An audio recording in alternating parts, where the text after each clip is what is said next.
About the lecture 10. Here we will discuss कौन से data select करने चाहिए when you are structuring your writing task 1. अब देखिए इन्फॉर्मेशन तो बहुत दी जाती है. ग्राफ विद अ ट्रेंड मतलब ऑलरेडी आपको डेट्स और परसेंटेजेस और any unit will be provide to you. तो उसमें इतनी इन्फॉर्मेशन होगी, इट इज़ इम्पॉसिबल दैट आप सारी इन्फॉर्मेशन अपने टास्क में रिप्रेजेंट कर पाओ. So we have to analyse कि कौन सी इन्फॉर्मेशन इम्पॉर्टेंट है और कौन सी हमें एड्रेस करनी है. तो इस सेशन में we will discuss that what are the key points that we have to discuss in writing task 1. So let's begin without wasting any time. सबसे पहले हम बात करते हैं बैंड डिस्क्रिप्टर्स की. दिस इज इम्पॉर्टेंट बिकॉज आजकल जो करंट एग्जामिनर्स की रिक्वायरमेंट है वो only to they want for you to write in task 1. सबसे पहला है covers the requirements of the task and second is clearly presents and highlight key features. अब देखिए यहाँ पर इन्होंने साफ साफ कह दिया है first of all covers the requirements.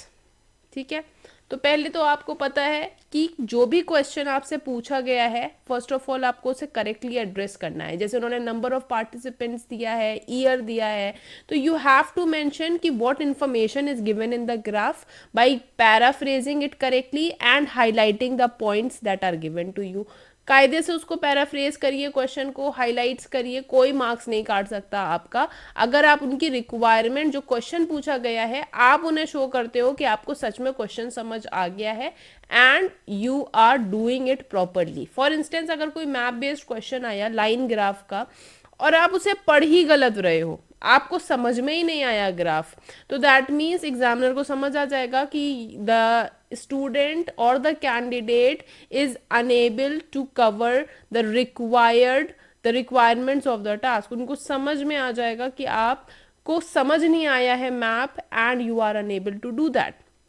Next one, clearly present and highlight key feature. आपका प्रेजेंटेशन अच्छा होना चाहिए एंड आपको हाईलाइट करने हैं की फीचर. ये हम बहुत ही डिटेल में आज डिस्कस करेंगे कि कौन से फीचर्स हमें बताने हैं, कौन से नहीं बताने हैं. Then this leads us to two question. अब यहाँ पर दो सवाल उठते हैं. व्हाट आर दे?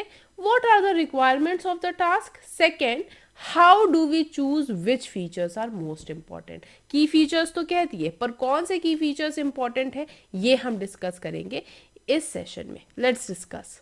तो सबसे पहले वी विल टॉक अबाउट जो दो टास्क 1 के लिए इन एग्जामिनर्स को रिक्वायरमेंट है. First, select and report the main features. Second, clearly present and highlight key feature. इन दोनों के बारे में हमने बात करी थी और यही लैंग्वेज आपको राइटिंग टास्क 1 में भी मिलेगी. when you will read your question, तो क्वेश्चन जब आप रीड करते हैं तो यही सेम चीज दे ऑल्सो यूज. आप हर क्वेश्चन में उठा करके देखोगे तो ये लिखा होगा summarise the information by selecting and reporting the main features and make comparisons where relevant. तो इसका मतलब यही है जो इन्होंने बैंड डिस्क्रिप्टर में लैंग्वेज यूज करी है, that select and report the main feature, clearly present and highlight key feature. यही लैंग्वेज ये हर राइटिंग टास्क 1 क्वेश्चन में देते हैं. तो इट इज सेम. सो यहाँ पर क्लियरली मैंने आपको मेंशन कर दिया है. दो चीजें आपको ध्यान में रखनी है. First, what is the requirement that you have to report. Second, highlight key features. Let's move and check what are these key features that you have to keep in mind. अब यहाँ पर हम एग्जाम्पल से बहुत ही clearly समझेंगे what they are trying to say. तो present and highlight key features. The key features of graphs with a trend are the turning points and the starting and end points. तो क्या करना है आपको? First of all, ये एक method बना लीजिए अपने लिए. जब भी आप ग्राफ पढ़ें तो हमेशा स्टार्टिंग से शुरू करें, फिर उसका मिड देखिए और फिर उसका एंड देखिए और फिर जानिए कि उसका ट्रेंड है क्या. तो बेसिकली अगर आप देखें in the case of UK तो ये ऐसे गया है और फिर ये ऐसे गया है, that means first it increase and then it decrease. अब देखिए यहाँ पर it was minimal, it was 0.4% around, right? It was roughly 0.4%. उसके बाद इसका टर्निंग पॉइंट आता है in the month of July. जुलाई में क्या हुआ है, इसका एकदम हाइक हो गया है. And then finally in the month of October बहुत ही कम है, दैट इज 0.1%. तो you should report all these key features. ठीक है, आपको सारे की फीचर्स इसके जो मेन दिख रहे हैं, दैट मीन्स अप्रैल, जुलाई और अक्टूबर के, वो आपको यहाँ पर लिखने पड़ेंगे in order to cover the key points over here. ठीक है, अब देखिए the same is true for Australia. Australia के केस में भी यही है. अब देखिए यहाँ पर क्या हुआ है, there is a sharp decline. उसके बाद from the month of August से स्टार्ट हुआ है इंक्लाइन, है ना. तो इसका ग्राफ जो है it is little bit same, क्योंकि यहाँ पर क्या हुआ था, यहाँ पे एकदम से इंक्लाइन था फिर डिक्लाइन था, बट यहाँ पर डिक्लाइन है फिर इंक्लाइन है. तो other key features are the highest and lowest points of graph. Interestingly, the month of October sees both of these features. Talk about it. अब देखिए अक्टूबर के महीने में क्या हो रहा है. अक्टूबर के महीने में they are facing the highest for this one Australia. और लोवेस्ट किसके लिए आ गया है, लोवेस्ट आ गया है यूके के लिए. तो मतलब अक्टूबर बता रहा है कि हाईएस्ट है ऑस्ट्रेलिया के लिए और लोवेस्ट है अक्टूबर यूके के लिए. So this key feature is very important to tell. October month के बारे में ये बताना बहुत ज़रूरी है that this month is highest for Australia and lowest for UK. तो हमें की फीचर्स ऐसे ही देख करके प्रिडिक्ट करने पड़ते हैं. हाईएस्ट कौन से मंथ में हुआ है, लोवेस्ट कब होता है, कौन सा इंपॉर्टेंट पॉइंट है, that we have to discuss. Let's move ahead. It's very important that you do not waste time talking about features which are not important. अब not important में क्या चीज़ें आ जाती हैं, जैसे कि आप यहाँ पर देख सकते हो इन द मंथ ऑफ अगस्त आप देख सकते हो, राइट. यहाँ पर अगस्त है तो वी नो दैट यहाँ पर ये इंक्लाइन पे जा रहा है, यहाँ पर डिक्लाइन जा रहा है.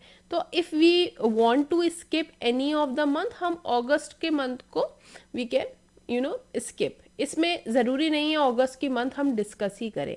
मई का मंथ हम बता सकते हैं कि this is a point where Australia और यूके की दोनों के जो स्टार्ट्स थे या डेटा प्रोवाइडेड थे, तो ये दिया है data air conditioning units both, तो वो इक्वल है in the month of May. तो ये चीज़ भी हम की फीचर में डाल सकते हैं. तो हम इसको तो अवॉइड नहीं करेंगे, हम अगस्त के मंथ को अवॉइड कर सकते हैं एंड जून को भी इफ़ वी वांट तो we will not write about it. But July is important क्योंकि यहाँ पर हाइक हुआ है सबसे ज़्यादा यूके के केस में, और अक्टूबर तो दोनों के ही लिए इम्पॉर्टेंट है.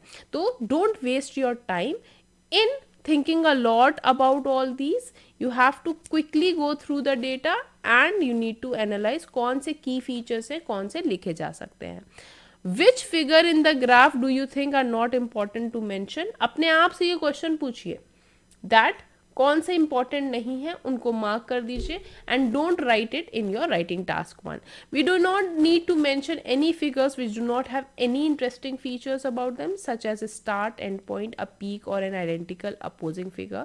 Therefore we do not need to discuss, for example, the UK's June figure और ऑस्ट्रेलिया सितंबर फिगर. ठीक है, इन्होंने ये लिया है जून फिगर और ऑस्ट्रेलिया सितंबर फिगर. ठीक है, ऑस्ट्रेलिया का इन्होंने यूके का जून फिगर लिया है ये, और ऑस्ट्रेलिया का सितंबर फिगर लिया है. ठीक है, ये तो यूके के लिए आप जून मत डिस्कस करिए और सितंबर मत डिस्कस करिए फॉर ऑस्ट्रेलिया. इस तरीके से आप छोड़ सकते हैं. You will not write the information and वहाँ पर कोई भी आपका मार्क्स डिडक्ट नहीं होगा. Make comparisons where relevant. अब कंपैरिजंस वहीं पे हम करते हैं जहाँ पर रेलेवेंट होता है.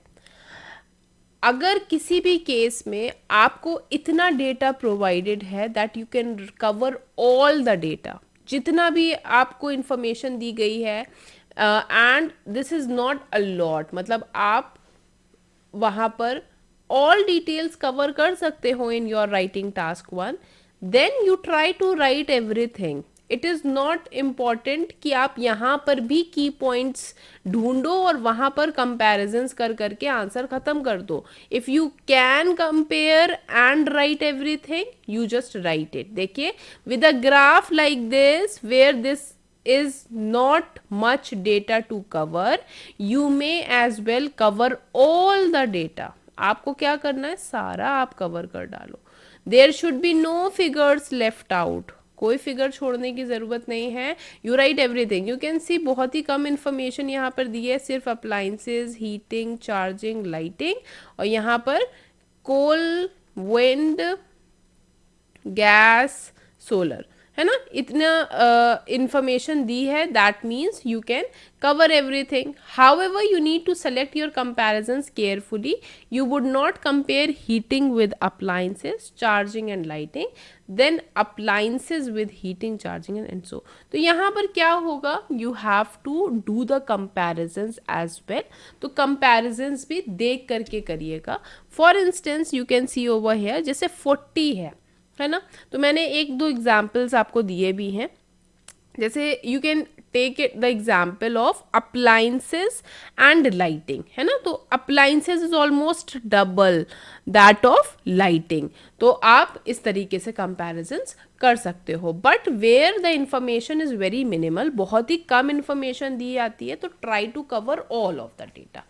So this is all about selecting data and doing comparisons. Thank you so much everyone.